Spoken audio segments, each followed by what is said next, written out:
Bismillahirrahmanirrahim. Assalamualaikum warahmatullahi wabarakatuh. Alhamdulillah wassalatu wassalamu ala Rasulillah wa ala alihi wa ashabihi wa mawalah. Amma ba'd. Alhamdulillah, ma'asyiral hadirin. Kita pada pertemuan kali ini akan membahas tentang keutamaan bulan Muharram. Alhamdulillah, selesai bulan haji, bulan Zulhijjah, kemudian disambut oleh bulan Muharram. Ya. Dan bulan ini tentu tidak tersembunyi bagi kita keutamaan-keutamaannya. Bulan ini memiliki banyak sekali kekhususan yang akan kita bahas pada pertemuan kali ini insyaallah ta'ala.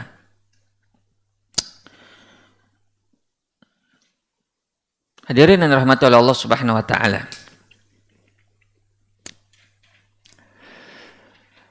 Pertama, asal penamaan Muharram. Nama Muharram itu berasal dari kata haram yang artinya adalah suci atau terlarang.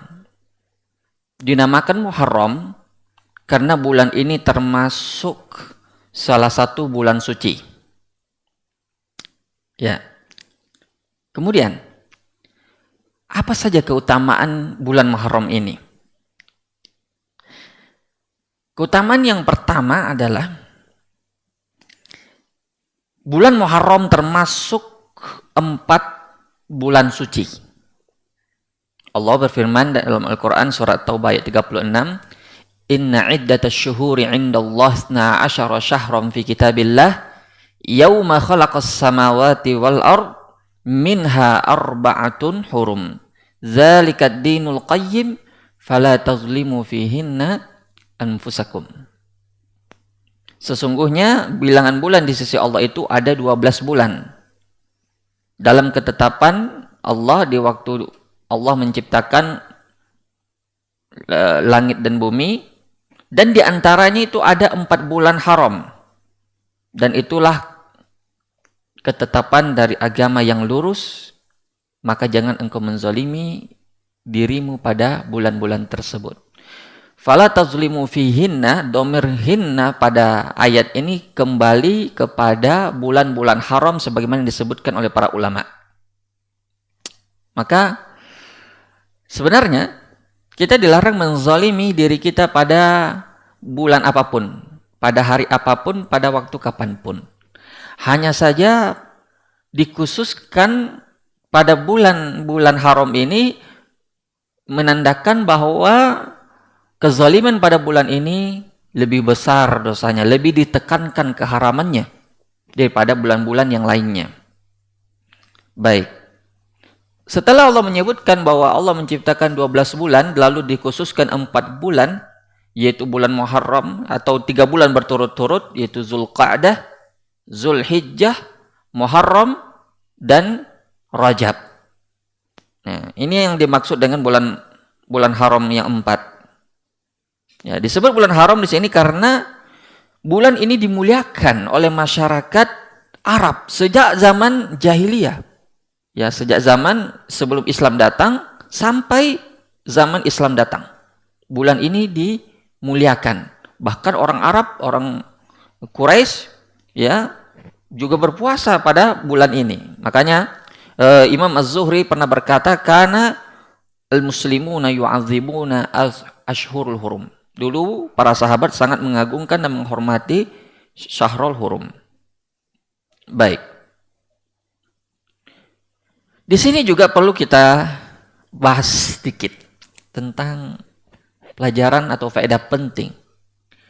Allah mengingatkan zalikad dinul qayyim. Inilah ketetapan agama yang lurus. Memang bahwasanya agama yang lurus adalah agama tauhid. Agama seluruh para nabi dan rasul. Bulan Muharram inilah yaitu di hari Asyura, hari diselamatkannya Nabi Isa yang menyebarkan ajaran tauhid dari penjajahan bala tentaranya Firaun, dari penjajahan Firaun. Jadi agama Islam adalah agama yang lurus, agama yang diridhoi oleh Allah, agama yang diterima di sisi Allah satu-satunya setelah Nabi Muhammad diutus. Maka di sini kita bisa melihat fatalnya kesalahan orang yang mengatakan semua agama itu sama. Mungkin alasannya mungkin ingin dibilang orang toleransi, lalu mengatakan semua agama dikatakan sama. Allah mengatakan zalikad dinul qayyim, ini agama yang lurus. Dan banyak ayat yang bercerita bahwa innad dina indallahil Islam, sesungguhnya satu-satunya agama yang diridhoi di sisi Allah hanyalah Islam, dan Islam itu adalah agama seluruh para nabi dan rasul. Syariatnya adalah syariat tauhid, mengesahkan Allah dalam ibadah. Walaqad ba'atsna fi kulli ummatin rasula an ya'budullaha wajtanibut taghut. Dan kami telah mengutus kepada setiap umat itu seorang rasul an ya'budullah wajtanibut taghut. Dakwah yang pertama mereka adalah beribadah kepada Allah dan menjauhi sembahan selain Allah, itu taghut. Dan ayat yang lebih jelas daripada ini, Allah mengatakan wa may yabtaghi ghairal islami dinan falayuqbala min wa huwa fil akhirati minal khasirin. Siapa yang mencari agama selain agama Islam, sudah dipastikan tidak diterima darinya, dan di akhirat dia termasuk kelompok orang-orang yang merugi, tidak diterima. Barang siapa yang beragama selain agama Islam setelah Nabi Muhammad diutus, yaitu agama yang dibawa oleh Nabi Muhammad, maka tidak diterima darinya, dan dia di akhirat ditolak seluruh amalannya. Maka jangan dikatakan semua agama itu sama. Cuma satu agama yang lurus, itu agama tauhid, agama yang dibawa oleh para nabi dan rasul dan ditutup oleh Nabi Muhammad. Maka setelah Nabi Muhammad diutus, menyempurnakan semua syariat yang terdahulu, maka tidak ada lagi agama yang diterima oleh Allah selain agamanya Nabi Muhammad. Maka menurut Islam, agama satu-satunya yang benar adalah agama Islam. Makanya kalau kita mau memikirkan, agama itu tergantung sudut pandang. Menurut Islam, Islamlah yang benar. Menurut Yahudi, Yahudi yang benar. Islam dan Kristen salah. Menurut umat Nasrani atau Kristen, Islam dan Yahudi salah. Makanya menurut orang Nasrani, orang Yahudi, orang Islam itu domba-domba sesat, perlu diselamatkan. Sedangkan menurut Yahudi, kita ini adalah budak, kita tidak boleh, dan mereka tidak mengajak kita ke dalam agamanya. Beda dengan Nasrani ya, mereka mengajak orang ke agama mereka. Sedangkan menurut Islam, Yahudi dan Nasrani sesat. Jadi memang agama itu konsekuensinya. Jadi tidak ada satupun pembenaran yang mengatakan semua agama itu sama. Kalau saat ini semua agama itu sama, ngapain Rasulullah menyuruh Muaz bin Jabal ke Yaman untuk berdakwah? Nabi dalam suatu hadis beliau bersabda, innaka sata'ti qauman min ahlil kitab, wahai Muaz, sesungguhnya engkau akan mendatangi kaum dari kalangan ahli kitab.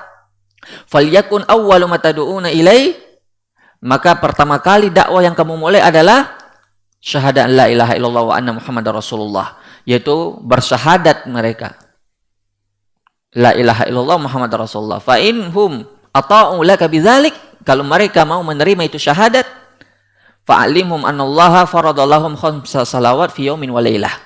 Kalau mau mereka bersyahadat, baru ajarkan mereka bahwa Allah mewajibkan bagi mereka salat 5 kali sehari semalam. Fa inhum ata'u laka bidzalik fa'alim anallaha farada alaihim shadaqah tu'khadz min agniyaihim wa turaddu ala fuqaraihim. Kalau mereka tetap masih mentaatimu, mereka salat, maka kasih tahu mereka bahwa Allah mewajibkan bagi mereka zakat yang diambil dari orang kayanya dan dibagikan kepada orang-orang miskinnya. Jadi untuk apa Muaz berdakwah kalau saat ini semua agama sama? Buat apa Nabi diutus menyebarkan agama Islam kepada orang Yahudi, kepada orang Nasrani, kepada orang-orang Arab Quraisy kalau semua agama sama? Ini yang pertama. Jadi itu faedah yang besar bagi kita, bahwa ini juga menandakan bagi kita tentang pentingnya orang belajar ini tauhid.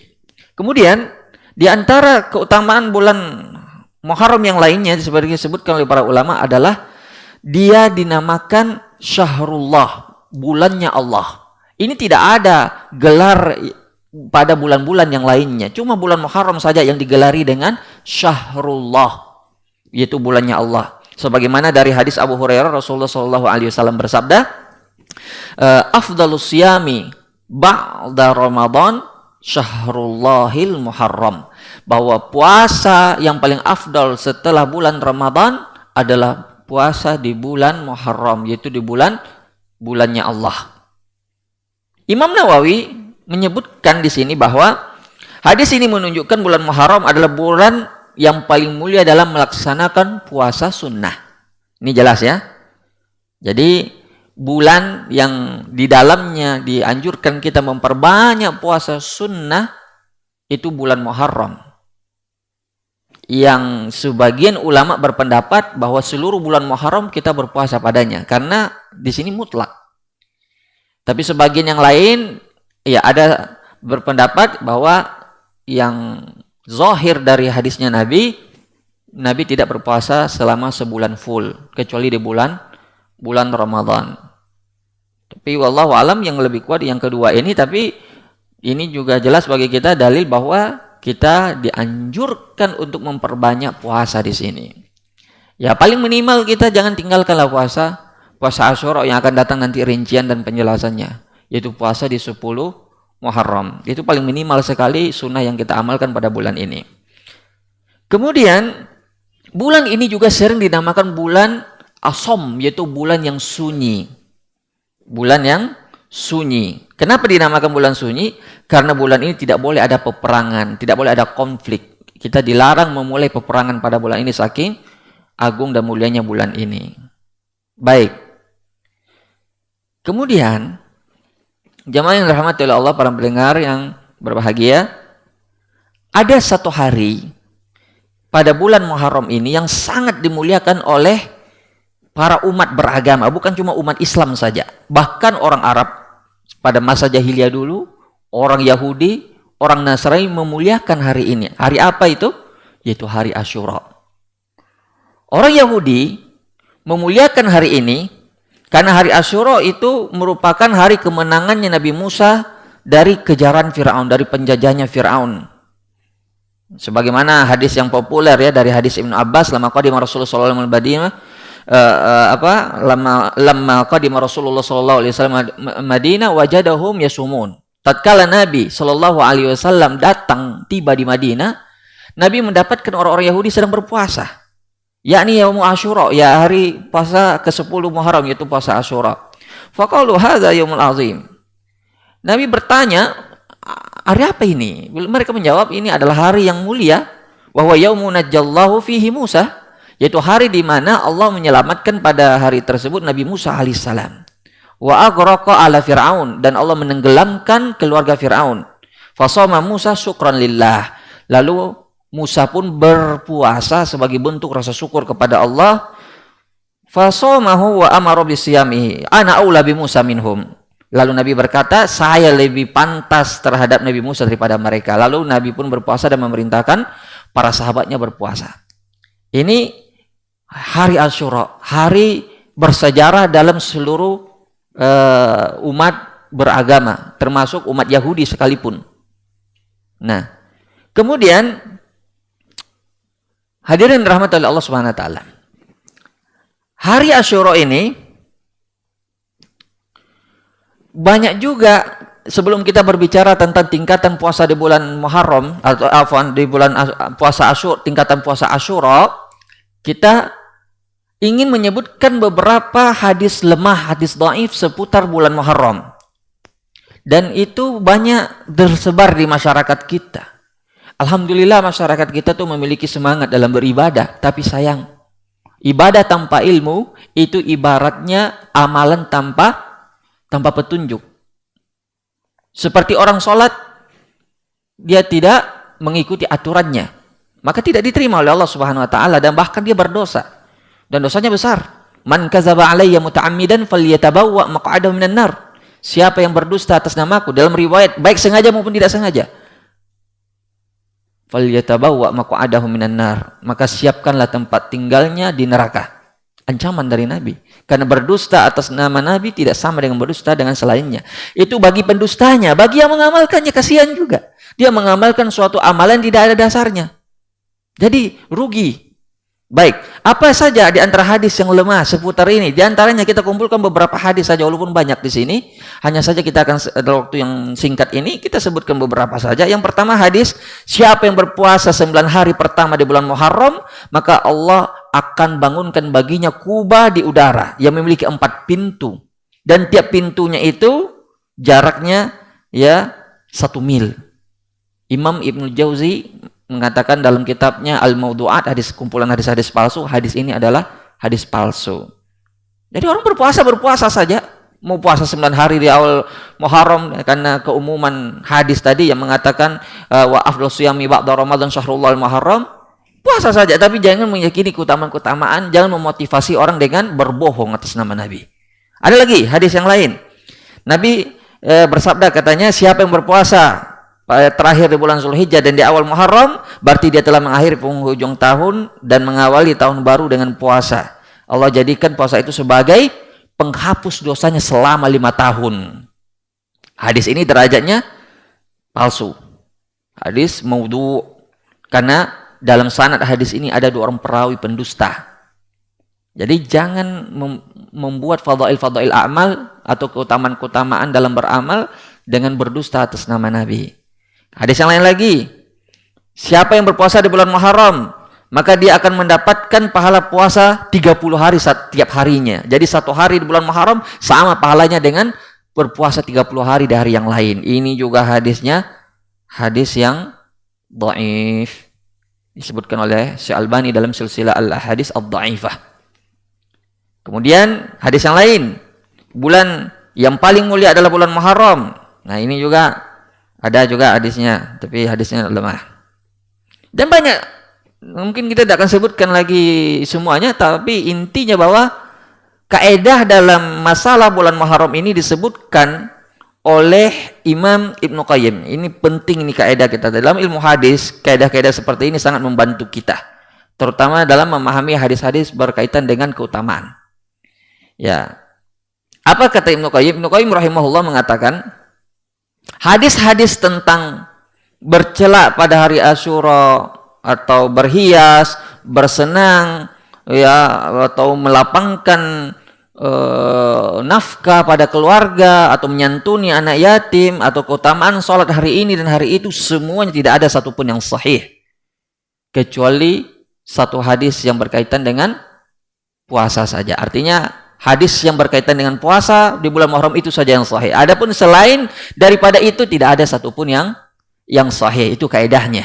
Jadi kalau ada kita temukan hadis-hadis tentang keutamaan inilah, keutamaan itulah di bulan Muharram, memberi makan anak yatim lah, melapangkan nafkah pada keluarga lah, atau macam-macam. Itu akan banyak hadisnya, seperti yang kita sebutkan tadi sebagian hadis-hadis palsunya, hadis-hadis lemahnya, itu tidak ada satupun yang sahih dari Rasulullah Shallallahu Alaihi Wasallam. Ya, itu yang perlu kita tahu kaedahnya. Nah, sekarang apa amalan sunnah yang dianjurkan bagi kita dilakukan di bulan Muharram ini? Ya. Jadi kita sudah tahu tadi kaedahnya, dan kaedah itu penting ya ikhwan atau para pendengar rahmati Allah Subhanahu wa taala, bahwa kalau ulama sudah menyebutkan suatu kaidah dalam suatu bab, itu artinya mereka sudah melakukan istiqra. Istiqra itu artinya mereka sudah meneliti semua hadis yang berkaitan dengan itu. Mereka cuma dapatkan, oh ternyata cuma hadis ini saja yang benar. Nah, jadi kita dimudahkan jalannya untuk untuk tidak perlu lagi meneliti ulang. Ya. Atau minimal sebagai acuan bagi kita untuk melakukan penelitian. Jadi itu sudah sangat memudahkan kita untuk memahami bahwasanya hadis-hadis yang berkaitan dengan keutamaan-keutamaan yang kita sebutkan tadi itu tidak ada satupun yang benar kecuali tentang berkaitan dengan puasa di bulan Muharram. Baik, amalan sunnah di bulan Muharram. Yang pertama adalah memperbanyak puasa selama bulan Muharram secara mutlak ini, mulai dari awal Muharram sampai akhir Muharram. Berdasarkan hadis Abu Hurairah yang sahih diriwayatkan oleh Imam Muslim, afdhalus siyami ba'da Ramadan syahrullahil Muharram. Itu semua kita hafal. bahwa sebaik-baiknya puasa, seafdol-afdolnya puasa itu di bulan Muharram. Ya bulan sekarang ini bulan Muharram. Nah, dan bahkan Ibnu Abbas mengatakan ma raaitu Nabiy sallallahu alaihi wasallam yataharra siyama yaum faddalahu ala ghairi illa hadzal yaum, yakni yaum Asyura. Ya. Jadi ini yang pertama. Memperbanyak puasa pada bulan ini. Ya di awalnya, hari kedua, hari ketiganya. Yang penting memperbanyak semampu kita tentunya. Karena status hadis atau status puasanya adalah sunnah. Tidak sampai berdosa kalau kita tidak berpuasa. Tapi yang namanya orang mukmin, dia akan berlomba-lomba untuk memperbanyak pahalanya untuk mendapatkan keridhaan Allah, bertakarub kepada Allah di dunia dan mendapatkan kedudukan yang tinggi nanti di hari kiamat. Jadi memperbanyak puasa, dan itu tidak ada pada hari-hari yang lainnya. Cuma di bulan Muharram saja. Ini bisa dipahami bahwa dari ayat yang tadi kita baca juga bisa kita pahami. Fala tazlimu fihinna anfusakum. Hinna, domir hinna itu kembali kepada bulan Muharram atau bulan-bulan haram, afwan, di antaranya bulan Muharram. Jadi bisa dipahami bahwa amalan soleh di bulan Muharram ini juga dilipat gandakan. Maka memperbanyak puasa pada bulan ini sangat dianjurkan. Jadi itu yang pertama, perbanyaklah puasa secara mutlak di bulan ini. Kemudian yang kedua yaitu amalan puasa Asyura. Puasa Asyura yaitu puasa 10 Muharram. Ya, kapan itu 10 Muharram? Lusa. Ya, besok 9 Muharram. Besok Rabu 9 Muharram itu namanya puasa Tasu'a. Kemudian lusanya hari yang ke-10 yaitu puasa Asyura, yaitu hari yang ke-10. Karena Nabi SAW karena yaum Asyura, pada waktu hari Asyura, ya tu'adduhul yahudu idan. Qala Nabi SAW fasumuhu antum. Orang-orang Yahudi dulu menjadikan yaum Asyura itu sebagai hari raya Id. Maka Nabi bersabda, maka berpuasalah kalian pada hari itu. Begini, perlu kita jelaskan kelompok-kelompok yang menyimpang pada hari Asyura ini.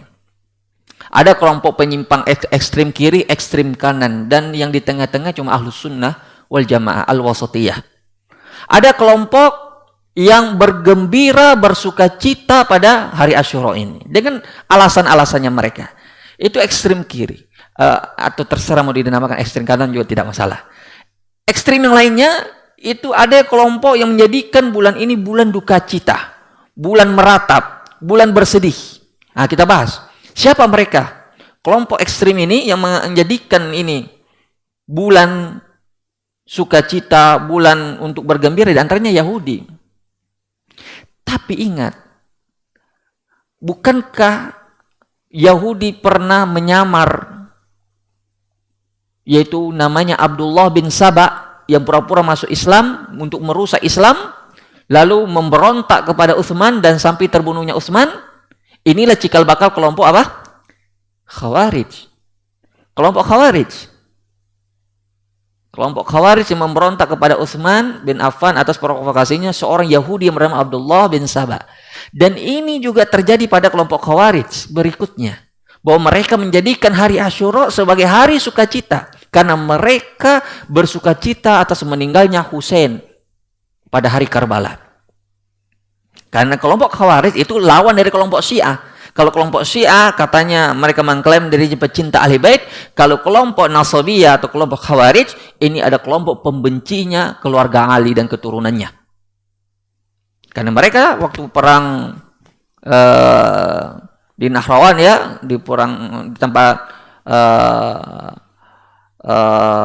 suatu tempat namanya Harura, itu berperang bersama Ali ketika peristiwa yang sangat ma'ruf dalam sejarah Islam, yaitu ketika terjadi perang antara Ali dan Muawiyah di perang Siffin. Kemudian mereka minta tahkim, itu perdamaian, yaitu terjadi negosiasi antara kelompok Ali yang dipimpin oleh Abu Musa al-Asy'ari dan kelompok Muawiyah yang dipimpin oleh Amr bin As. Mereka ingin melakukan perdamaian. Pada saat perang ini Ali hampir menang. Nah, pada saat itu kelompok Khawarij ini masih di pihaknya Ali, Namun ketika Ali menerima tahkim ini atau perdamaian ini, mereka mengatakan Ali ini kafir. Kenapa? Karena berhukum pada selain hukum Allah, berhukum pada hukum buatannya manusia. Wa man lam yahkum bima anzalallahu fa ulaika humul kafirun.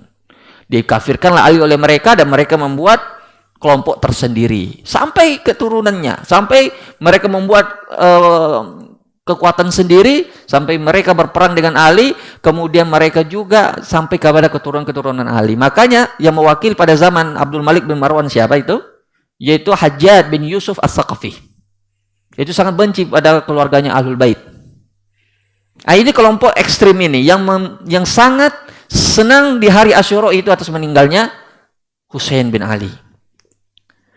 Dan ini jelas menyimpang, kelompok yang menyimpang, yang kelompok yang mengkafirkan sahabat, kelompok yang mengkafirkan Utsman, mengkafirkan Ali, mengkafirkan semua pengikut mereka. Makanya mereka tidak mau meriwayatkan hadis-hadis yang berasal dari sahabat-sahabat ini. Nah, ada ekstrim lain lagi, yaitu kelompok Syiah Rafidhah. Kelompok ini justru kebalikan juga dari merupakan kelompok yang kebalikan dari kelompok Khawarij tadi. Kalau tadi dia sangat bersukacita, ini sangat bersedih. Malah sampai pada derajat meratap, an-niyahah. Niyahah ala jahiliyah. Mereka menjadikan memukul-mukul, menampar-nampar pipi, memukul-mukul punggungnya, melukai dirinya bahkan sebagai bentuk takarrub kepada Allah dengan alasan bentuk duka cita atas wafatnya Husain. Padahal dalam Islam kalau orang meninggal ya kita sabar, itu musibah dari Allah. Bahkan ada ancamannya kan, bahkan Nabi mengatakan man latamal hudud wa syaqqal juyub wa da'a bi da'wal jahiliyah falaysa minna. Laisa minna man latamal hudud wa syaqqal juyub. Bukan dari kami, kata Rasulullah, orang yang merobek-robek pakaiannya, menampar-nampar pipinya, dan da'a bi da'wal jahiliyah, dan meratap-ratap dengan ratapannya orang jahiliyah. Isnatan minal kufur at-ta'n fi nasab wan niyahah, yaitu dua hal yang menyebabkan orang bisa terjatuh pada kekufuran, yaitu mencela nasab dan an-niyahah, meratap. Jadi ini kelompok menyimpang juga. Kalau kita membahas penyimpangannya Syiah ini kita semua tahu ya. Kelompok ini adalah kelompok yang mengklaim diri mereka adalah pecinta Ahlul Bait. Ya, ikatan pecinta Ahlul Bait. Ya, di Indonesia banyak ya, mereka namakan diri mereka macam-macam. Tapi perlu kita tahu, awal mulanya Syiah Rafidhah ini, mereka itu ketika kalau kita belajar dari tarik sedikit peristiwa dari meninggalnya Husain di Karbala, itu kita akan temukan bahwa itu penyebabnya mereka sendiri. Pengkhianatan mereka menipu Husain. Ya, yaitu kelompok Syiah pendukung Ali, pendukung Husain di Kufah. Ya, kelompok Syiah yang di Kufah, mereka mengatakan mereka tidak mau berbaiat kepada Yazid bin Muawiyah. Mereka ingin berbaiat kepada Husain. Kemudian Husain mengutus utusannya. Akhirnya utusannya dibunuh. Itu singkat ceritanya. Dan ketika Husain ingin pergi untuk dibaiat oleh mereka di Kufah ini, kelompok pendukungnya di Kufah ini, para sahabat mencegahnya. Beberapa sahabat mencegah Husain bin Ali untuk tidak pergi. Tapi Allah mentakdirkan lain, akhirnya Husain terbunuh karena pengkhianatan mereka ini, orang-orang Syiah yang dari Kufah yang mengklaim dirinya pura-pura mau mendukung, tapi ternyata akhirnya Husain dibunuh di Karbala itu. Jadi mereka ini sedang bertakiyah. Mereka penyebab terbunuhnya baru berpura-pura sedih.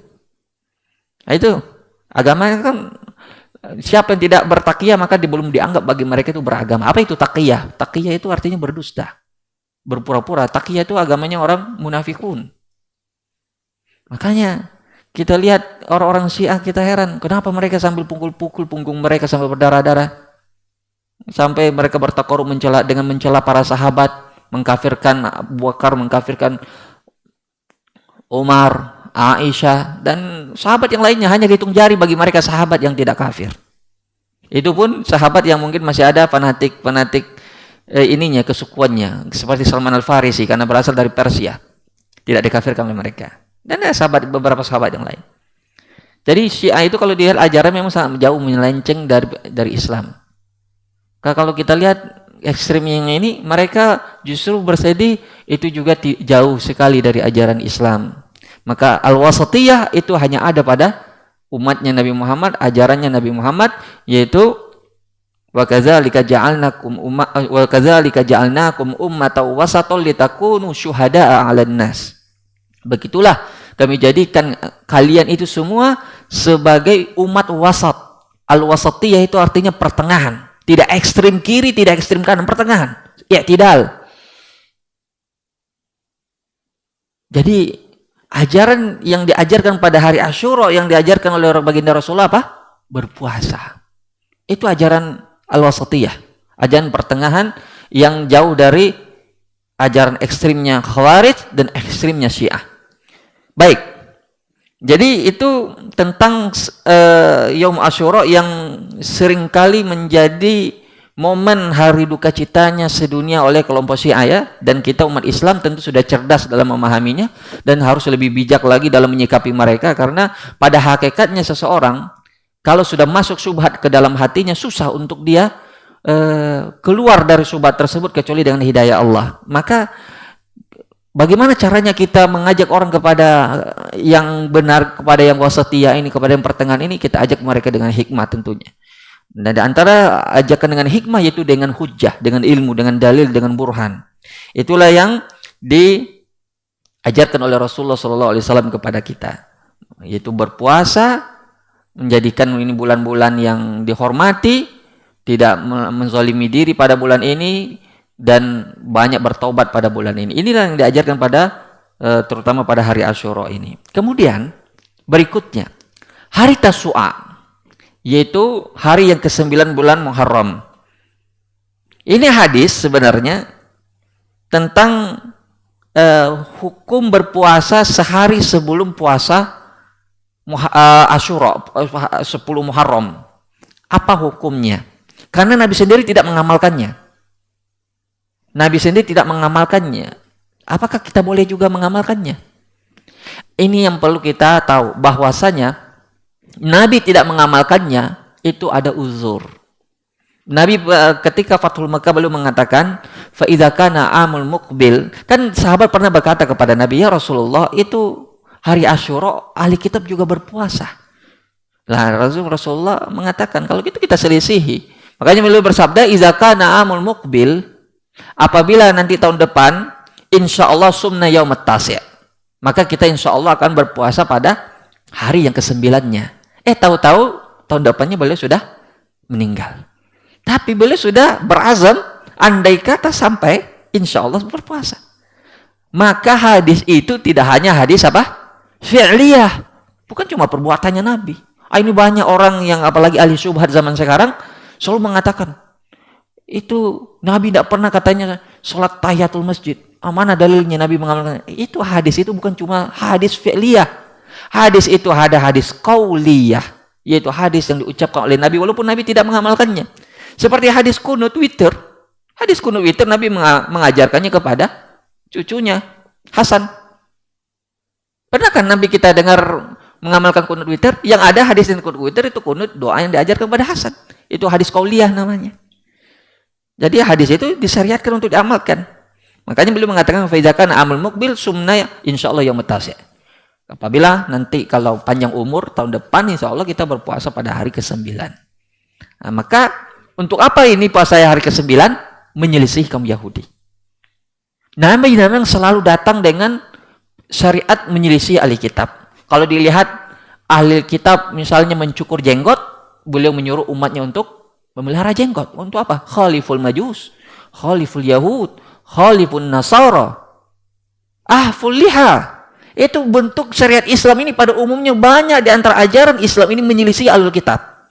Tapi sayang, umat Islam zaman sekarang justru terkena racunnya tasyabbuh ma'a ahlul kitab. Mereka terkena virus ahlul kitab. Mereka tiru gaya hidupnya. Kalau ada lihat mungkin orang-orang Nasrani gaya-gaya ini dia ikuti. Bahkan gaya apa saja. Jadi banyak tasabuh itu muncul karena dorongan syahwat memang. Kenapa? Karena itulah setan menghiasinya. Karena memang hadisnya mengatakan bahwasanya Rasulullah selalu sering menyuruh kita untuk menyelisihi orang Yahudi maupun orang Nasrani. Makanya kelihatan indah sekali itu apa yang dilakukan oleh mereka itu. Baik dari gaya hidupnya, gaya rambutnya, gaya pakaiannya. Semuanya. Seolah-olah mereka itulah yang paling modern gayanya. Kita justru tidak pede dengan jenggot kita, tidak pede dengan pakaian kita. Seolah-olah itu ketinggalan zaman, ketinggalan sekali mereka yang modern. Tidak, ya ikhwan. Justru Nabi mengatakan, la tattabi'anna sananal ladzi man kana qablakum. Kamu benar-benar akan mengikuti gaya hidup orang-orang sebelum kalian. Kali ikuti gayanya, shibron bi shibrin, zira'an bi zira'. Sejengkal demi sejengkal, sehasta demi sehasta, sampai mereka masuk ke dalam lubang biawak, kalian pun masuk ke dalamnya. Artinya sampai mereka celaka, kalian pun celaka. Kalau Rasulullah, Yahudi dan Nasara ya Rasulullah. Apakah yang dimaksud itu Yahudi dan Nasara ya Rasulullah? Faman, siapa lagi kalau bukan mereka? Jadi jelas bahwa di sini banyak sekali hadis yang menunjukkan celaan terhadap orang yang bertasabuh dengan orang-orang Yahudi maupun Nasrani. Di antara yang paling banyak kita lihat orang tasabuh apa? Yang tasabuh dengan ahli kitab. Perayaan ulang tahun, perayaan Maulid. Perayaan Maulid itu tasabuh dengan Nasara. Orang Nasara merayakan hari kelahirannya Yesus katanya atau Nabi Isa. Di Islam tidak ada yang seperti itu. Ulang tahun, perayaan ulang tahun. Apakah sekarang agak syar'i sekarang namanya? Yaumul Milad, apa? Yaumul Milad ya. Walaupun sesari apapun namanya, itu tidak akan berubah hakikat. Ya, tidak akan berubah hakikat sama sekali. Itu tasyabuh umat Islam hari ini kepada Alkitab. Tapi mereka tidak menyadarinya. Sekarang, berikutnya. Apakah ada anjuran berpuasa di 11 Muharram? Yaitu hari setelah hari Asyura, 10 Muharram. Ini silang pendapat di kalangan ulama. Karena hadisnya itu diperselisihkan. Ada hadisnya yang berbunyi, Sumu yawma Asyura wa khalifu fihil yahud wa sumu qablahu yauman au ba'dahu yauman. Berpuasalah kalian pada hari Asyura dan selisihilah padanya orang-orang Yahudi dengan cara berselisih sehari sebelumnya dan atau hari sesudahnya, sehari sesudahnya.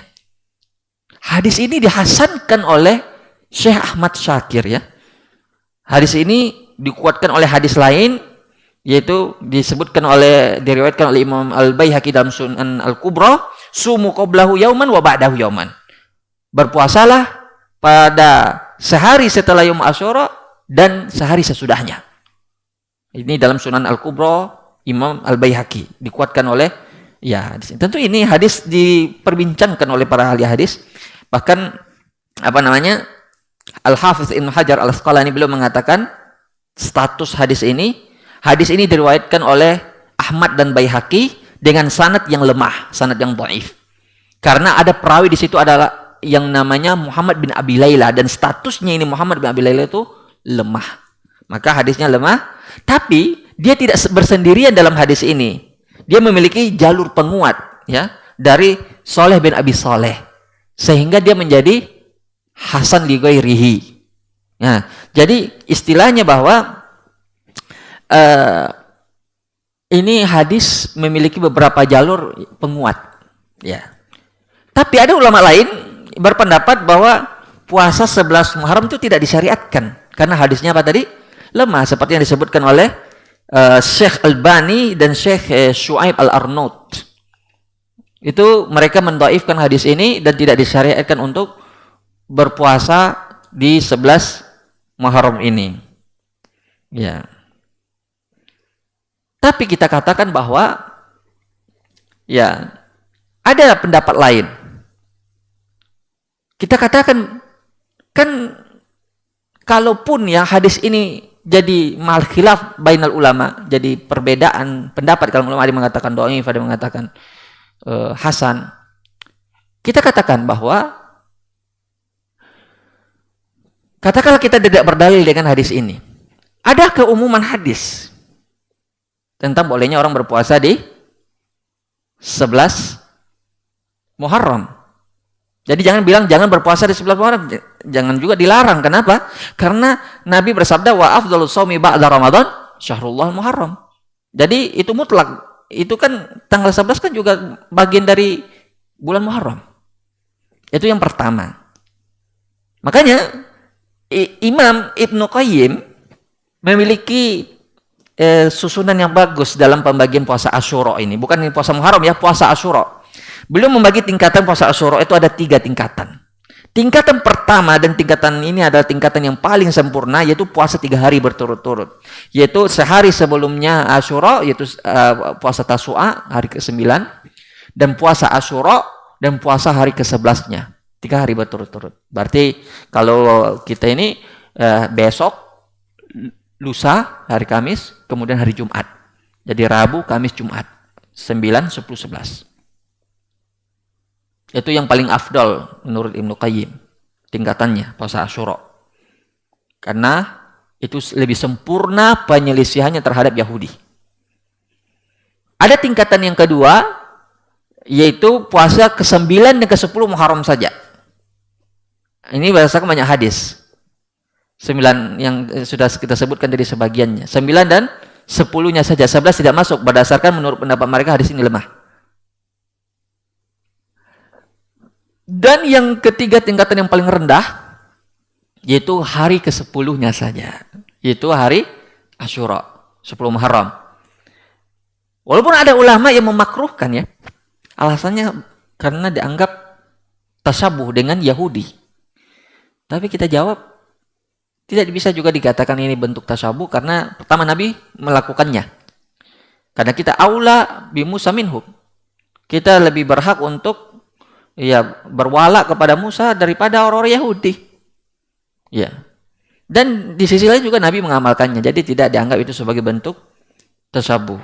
Jadi itu pendapat yang lebih kuat bahwa 10 Muharram ya tidaklah makruh, akan tetapi lebih baik diiringi dengan sehari sebelumnya dan sesudahnya. Itu yang paling sempurna. Tapi ada ulama yang membagi tingkatan menjadi 4 tingkatan. Ada yang mengatakan tingkatan pertama yaitu 3 hari berturut-turut, 9, 10, 11. Tingkatan keduanya yaitu 9 dan 10. Tingkatan ketiganya yaitu 10 dan 11. Dan tingkatan yang keempat yang paling rendah yaitu 10-nya saja.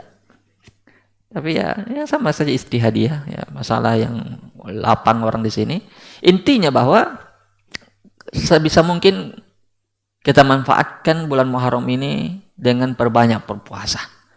Apalagi sekarang ini kalau kita lihat ini tanggal ini itu baku dekat-dekat semua. Ini besok hari ke-9, kemudian hari Asyura, lusa, hari Kamis, hari Jumatnya adalah hari ke-11. 3 hari berturut-turut. Hari Sabtu itu puasa mutlak bulan Muharram. Hari Ahad masuk nih 13. Ya kan? Kan 12-nya hari Sabtu. Hari 13 berarti Ayyamul Bid, puasa putih. Puasa 3 hari di setiap bulan sampai hari Senin. Hari Selasa. Hari Ahad, Senin dan Selasa. Banyak sekali. Jadi kalau yang hobi puasa ini musim panennya mereka ini. Ditambah lagi kalau mau diet misalnya itu waktu kesempatan yang paling bagus. Bolehkah orang, wah sudah azan.